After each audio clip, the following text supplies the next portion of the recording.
Wonderful to see everybody out here today. Yeah. Feels especially important to see people come together, because the only thing that I really see stopping us is space and time and the way we look at them.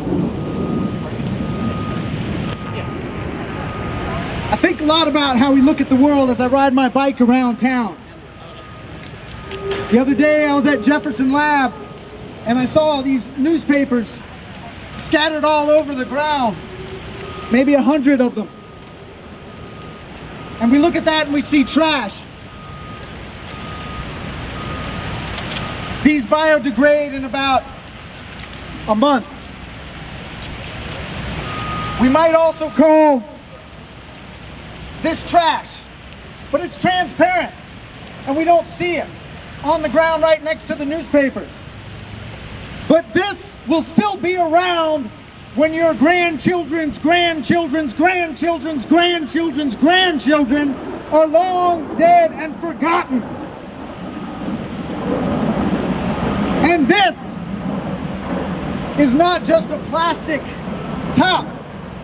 It's the lens through which we view our life, through which we view space and time.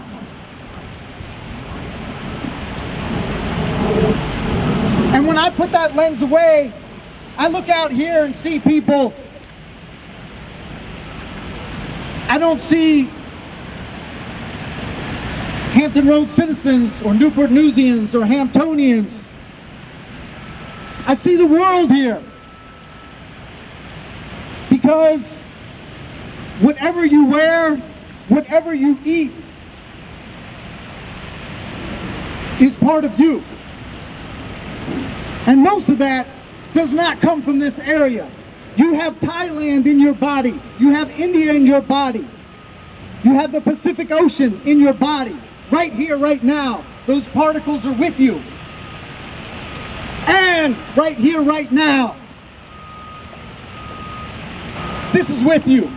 Because whatever particles are in the ocean go into the fish, go into your body. Right now, scientists have discovered it is raining microplastics. There is no corner on the earth that is spared.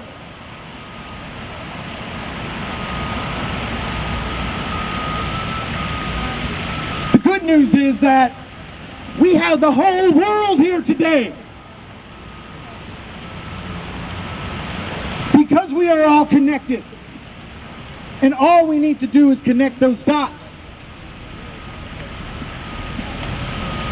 But with those plastic lenses on, it seems hard to see where those dots are.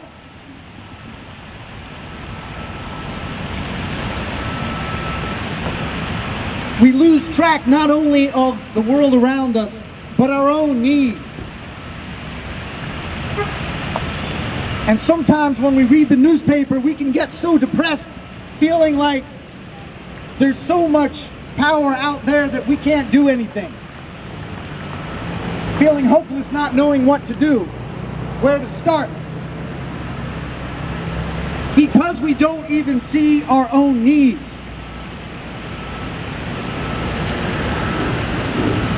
We think we need pesticides. So we spend $15 billion a year on pesticides in the United States alone. We think we need to eat meat to be healthy. Eating cows alone, Americans spend $40 billion a year.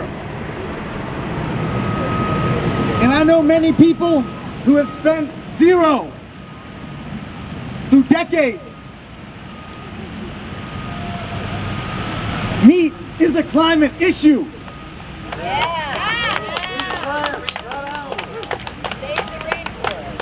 So even if for some reason you do not care what happens to an animal when it is incarcerated, when it is poked, when it is stabbed, when it is killed, Even if you do not care about that, it affects you, and it affects the world around us, and it affects climate change every day.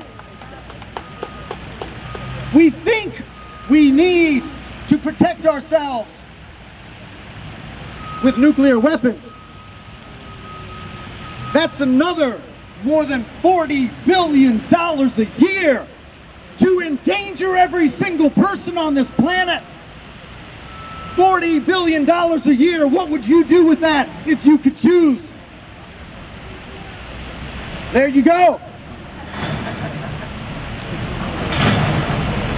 We think we need to heal ourselves with pharmaceuticals. $329 billion a year Americans spend on pharmaceuticals. And more Americans die from legal drugs than illegal drugs in this country today. Wow. Because we are out of touch with our needs.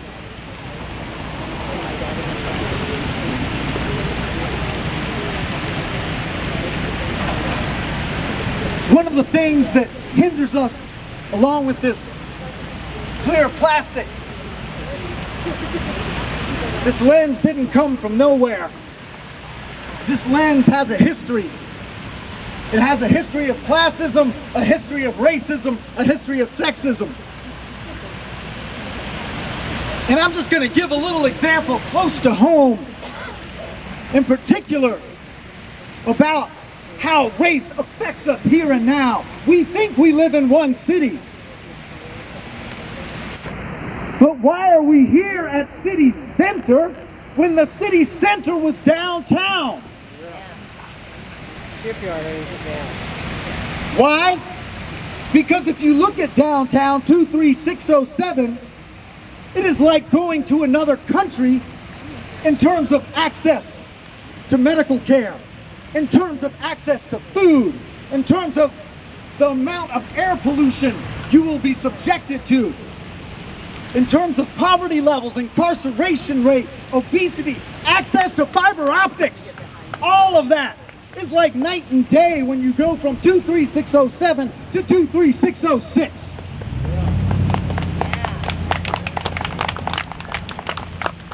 And if you look at what the Environmental Protection Agency says,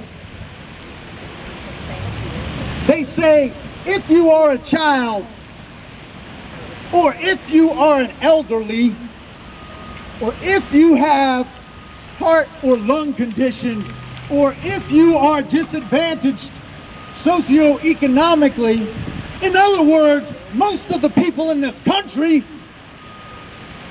then you have a high health risk if you live near a rail yard, or if you live near a marine port, or if you live near a highway. 23607 downtown Newport News has all of those. And yet the government has yet to put up an air pollution control monitor because they say they are not at risk. How on earth can they do that? And that, I say, is because the race and class lens through which we look at the world prevents us from seeing that and demanding what they deserve, what we deserve, what all people deserve here now.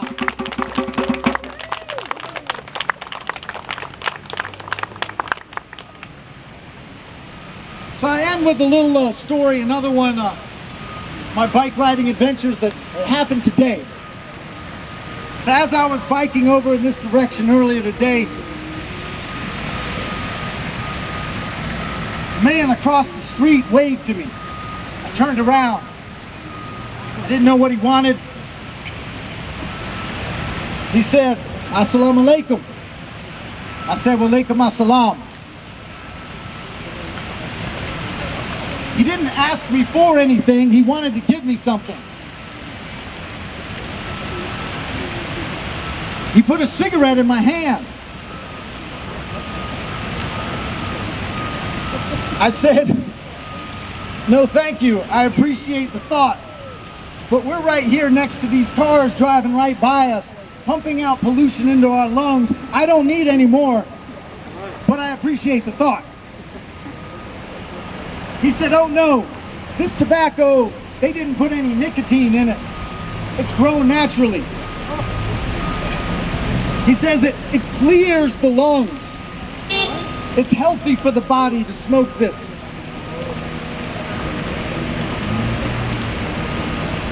And I said, it's healthy for us to breathe air. We don't need an accessory to air. You don't add to what is already perfect. John Africa of the Move organization taught that back in the 1970s. He said, we don't need to prove air is healthy.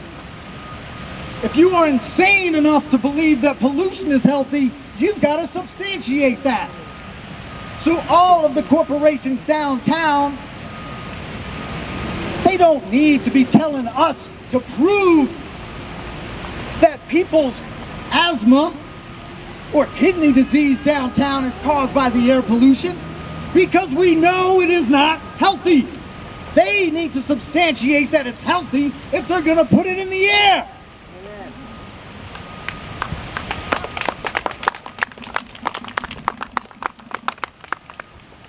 Now,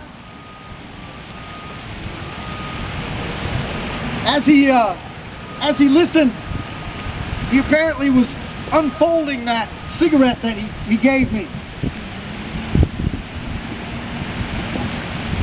This is what he gave me today. He put it in my hands and I accepted it because I appreciated his intention. And like a lot of people who eat meat, a lot of people who use pesticides, a lot of people who believe in nuclear weapons, a lot of people who spend their lives on pharmaceutical drugs have good intentions. But it doesn't mean it's right, and it doesn't mean it's healthy, and it doesn't mean we don't have another way. He asked me as we closed our conversation, are you Muslim? I said, we're all born Muslim because we all submit to God. God of time, we will submit someday.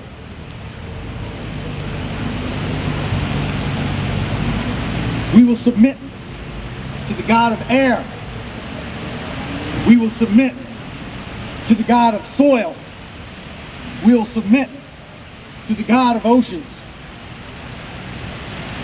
Because we are those oceans. We are that soil. We are that air. And therefore, we will make it healthy.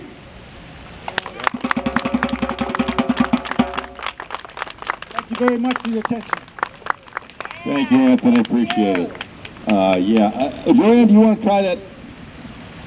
Okay, do you want to say some words on behalf of the